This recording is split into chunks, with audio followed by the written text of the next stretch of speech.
بسم الله الرحمن الرحيم. ألف لام ميم. ذلك الكتاب لا ريب فيه هدى للمتقين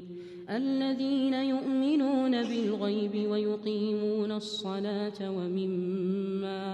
ومما رزقناهم ينفقون والذين يؤمنون بما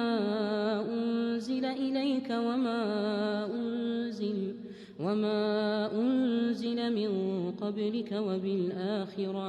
وبالآخرة هم يوقنون أولئك على هدى من ربهم وأولئك هم المفلحون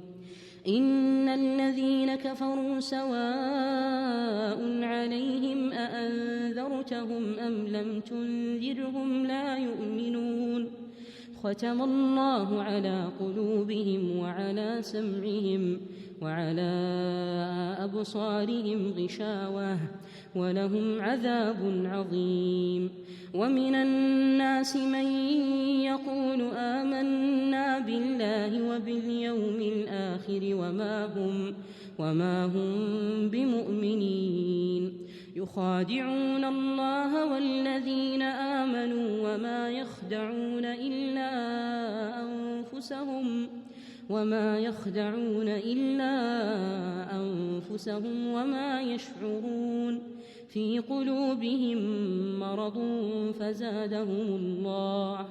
فزادهم الله مرضا ولهم عذاب أليم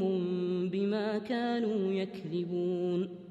وإذا قيل لهم لا تفسدوا في الأرض قالوا إنما نحن مصلحون